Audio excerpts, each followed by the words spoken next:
তারপর পকেট থেকে মানিব্যাগ বের করে 5 টাকার একটা নোট দিতে যাব কেবল, তখন দূর থেকে একটা পুলিশ লাঠি নিয়ে এদিক ওদিক এগিয়ে আসতে লাগলো আর বলল, হারামজাদা তুই আবার এখানে ফকির সাইজা ভিক্ষা করতে বসছিস, তোরে আজ খাইছি। সাথে সাথে অন্ধ ফকির তার সানগ্লাস ফেলে টাকা পয়সা সব ফেলে দিল এক দৌড়। পুলিশ পিছে পিছে লাঠি নিয়ে দৌড়। মনে মনে কইলাম, ওরে বাটপার, তুই ভালো মানুষ হয়ে অন্ধ সেজে ভিক্ষা করছিস, প্রেমিকার সাথে দেখা করার আগে তোর মতো বাটপারের হাতে পড়ছি, না জানি কপালে কি আছে। তারপর ফকিরের ফেলে রাখা যাওয়ার সানগ্লাসটা নিয়ে নিলাম, সাথে গুনে গুনে দেখলাম 720 টাকা আছে, সব পকেটে ঢুকালাম। ভালোই হলো, ফ্রিতে একটা সানগ্লাস আর কতগুলো টাকা পেলাম, যাক রেস্টুরেন্টের বিলটা দিতে পারবো, নতুন ভাবে কোনো বাটপারি করতে হবে না। অনেক সময় হলো রেস্টুরেন্টে বসে আছি, এখন পর্যন্ত কোনো কিছুর অর্ডার করিনি, আমার প্রেমিকাও এখনো আসেনি।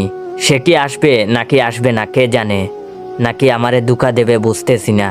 রাত হয়ে গেল নাকি বুঝতেছি না, সানগ্লাসটা পরেই বসে আছি, নাকি সানগ্লাসের জন্য রাত রাত লাগছে, জীবনে কখনো পড়িনি, তাই ফ্রিতে পাইয়া এটা আর চোখে থেকে নামাচ্ছি না, যেমন দেখা যায় যাক, তাতে কার কি। এর মধ্যে রেস্টুরেন্টের ভিতরে কয়েকটা হিজড়া ঢুকলো, খাইছে। এই হিজড়াগুলো এসে টাকা চাইলে না দিয়েও উপায় নেই, এদের টাকা না দিলে মান ইজ্জতের ফালুদা করে ছেড়ে দেবে।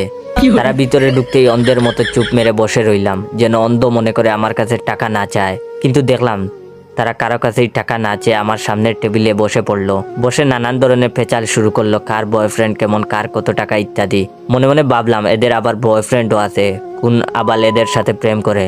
এর মধ্যে একজন বলে উঠলো, কিরে মারিয়া, তোর নীল টি শার্ট পরা তোর প্রাণের প্রাণ জানের জান কই রে, এখনো তো আসলো না, 3 মাস প্রেম করে কি তোকে এখন ফাঁকি দেবে?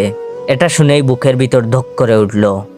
মানে কি, এই হিজড়াটা আমার মারিয়া, আমি 3 মাস এই হিজড়ার সাথে পীড়িত করছি, আল্লাহ গো বাঁচাও আমারে, আমি এই হিজড়ার সাথে সংসার করব। আজ এখান থেকে বের হতে না পারলে এরা ধরে আমাকেও নিয়ে হিজড়া বানিয়ে দেবে, আমি এখন এদের হাত থেকে বাঁচবো কেমনে? দেখলাম টেবিলে একটা প্লেট রয়েছে, ভাবলাম এটাই সুযোগ বের হওয়ার। চোখে সানগ্লাস ছিল, হাতে প্লেটটা নিয়ে দিলাম, আস্তে আস্তে হাঁটা, অন্ধের মতো এগিয়ে যাচ্ছি। হিজড়াদের সামনে দিয়ে যেতেই তারা বললা বলি শুরু করলো, ওই দেখ রে কি হ্যান্ডসাম একটা ফকির।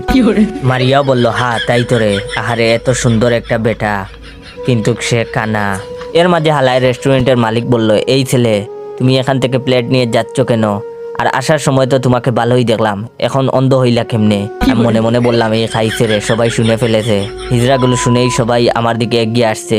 পরিস্থিতি খারাপ দেখে প্লেটের টাকাগুলো পকেটে ঢুকে প্লেটটা রেখেই দিলাম একটা দৌড়। পিছন তাকিয়ে দেখলাম হিজড়াগুলো পিছে পিছে দৌড়াচ্ছে আর বলতেছে, ওই বাটপার ছেলে, আমার টাকা দিয়ে যা, তুই টাকা না দিলে তোর হিজড়ার সন্তান হইবে, তুই সারা জীবন ভিক্ষা করে খাইবি, তোর পরিবার হিজড়া দিয়ে ভরে যাবে। আমার পিছন পিছন দৌড়াচ্ছে আর এভাবে কথা বলতেছে। দৌড়াতে দৌড়াতে সামনে দেখি সেই ফকির বেটা, সে অন্ধ সেজে ভিক্ষা করতেছিল।